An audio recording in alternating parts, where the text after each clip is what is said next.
윤석열 정부를 향해서 독재 정부다, 독재의 길로 가고 있다, 이런 평가에 동의하십니까? 전혀 동의하지 않습니다. 그런데 왜 국민들은 검찰 독재다 이렇게 생각할까요? 국민들의 판단이 다를까요? 틀릴까요?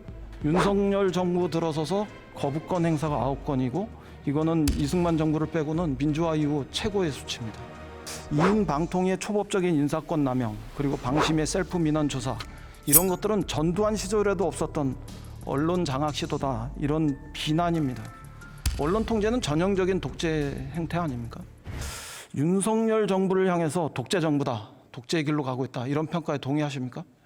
전혀 동의하지 않습니다. 우리나라는 자유민주주의를 기반으로 하는 그러한 국가다, 그렇게 저는 총리가 그렇게 동의하지 않을 거라고 생각합니다. 그런데 왜 국민들은 검찰 독재다 이렇게 생각할까요? 국민들의 판단이 다를까요? 틀릴까요?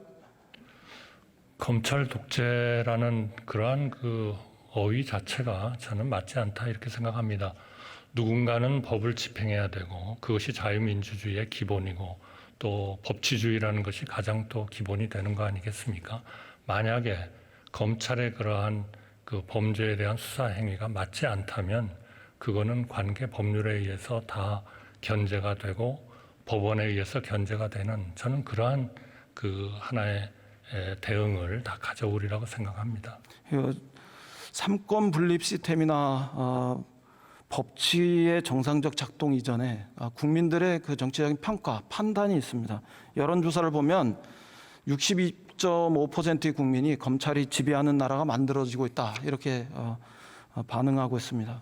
국민이 독재라면 독재다, 또 아무리 독재라고 해도 국민이 아니라고 하면 민주라 하면 민주다, 뭐 이렇게 이야기할 수는 없습니다. 그러나 국민의 평가, 이것이 그렇게 향하고 있다, 이런 점들은 우리가 주목해서 돌아봐야 되지 않겠습니까? 의원님께서 정확히 어떤 조사를 말씀하시고 또 그 조사가 정확히 어떤 질문을 누구에게 던지느냐 하는 것에 의해서 상당히 저는 평가가 달라지리라고 생각합니다. 한마디로 얘기하면 헌법에서 정한 자유민주주의적 기본 질서, 이것은 우리 정부가 또 어떤 정부가 되더라도 절대로 양보할 수 없는 하나의 헌법적 가치고 또 우리 국민이 지켜야 하는 그러한 또 우리의 하나의 국가 체제가 민주공화국으로서 당연히 지켜야 하는 그러한 하나의 기본적인 원칙이고 또 정신이다, 이렇게 생각합니다. 독재는 일반적으로 세 개의 과정, 세 개의 단계를 통해서 발전합니다. 형성이 됩니다. 우선 지배, 그 다음에 배제, 그 다음에 탄압, 이렇게 갑니다. 지금 입틀막이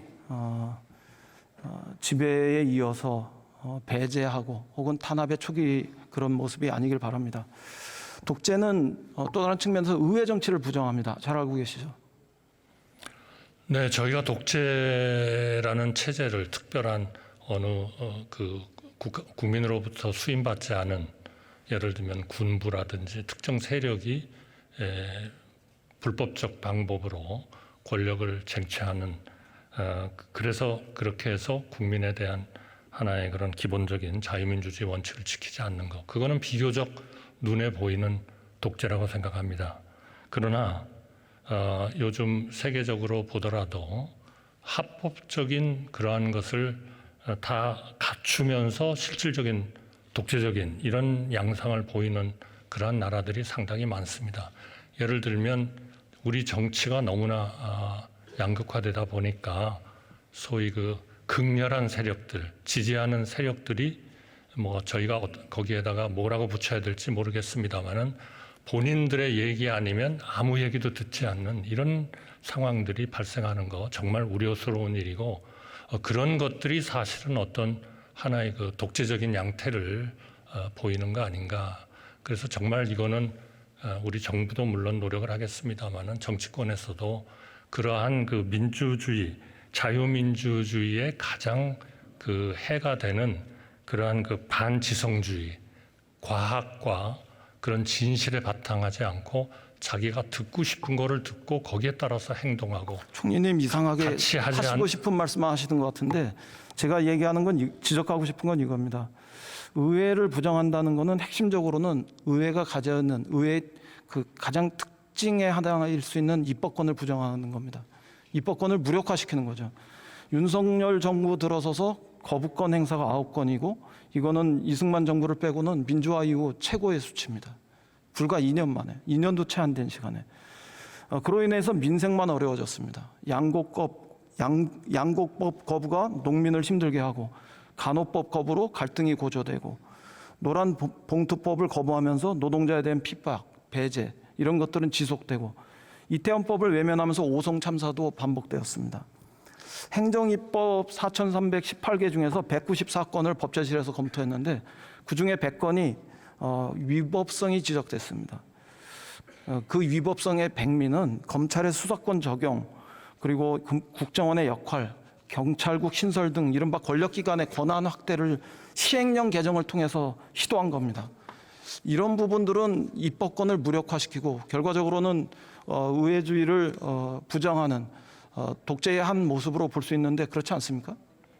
이러한 것이 이제 우리 국가의 기본적인 정신인 자유민주주의에 어긋나고 법치주의에 어긋나는 거라면 그거는 여러 가지 우리의 헌법재판소의 기능이라든지 여러 기능을 통해서 저는 분명히 견제를 받으리라고 생각합니다. 그러나 아직까지 그러한 것에 대한 하나의 도전 내지는 개정 요구는 저희가 받은 바가 없다는 말씀을 드리겠습니다. 잼버리 사태가 국제적 망신이 되었다.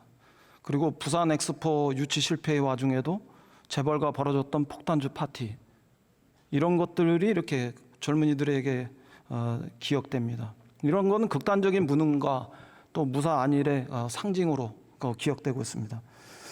지금의 입틀막까지 오면서 어디에도 국민의 소리는 들리지 않는가 봅니다. 비판 언론사는 전용기에 못 태워도 김건희 여사의 지인은 전용기에 타면서 권력의 사유와 영부인 놀이라 이런 그 조롱과 비난마저도 쏟아졌었습니다. 2인 방통위의 초법적인 인사권 남용 그리고 방심의 셀프 민원 조사 이런 것들은 전두환 시절에도 없었던 언론 장악 시도다 이런 비난입니다. 언론 통제는 전형적인 독재 행태 아닙니까? 네, 자유민주주의의 기본이 바로 언론의 자유라고 저는 믿습니다. 그렇기 때문에 지금 의원님께서 말씀하신 그런 기관들이 그러한 법에 어긋나는 일들을 하고 있다면 그거는 당연히 여러 가지 과정을 거쳐서 견제되고 또 대외적으로도 저는 국민들이 판단하실 수 있도록 알려지지 않겠나 그렇게 생각합니다. 저는 여기서 멈추지 않으면 필연적으로 더 큰 부패와 더 큰 비리를 야기할 거라고 생각합니다.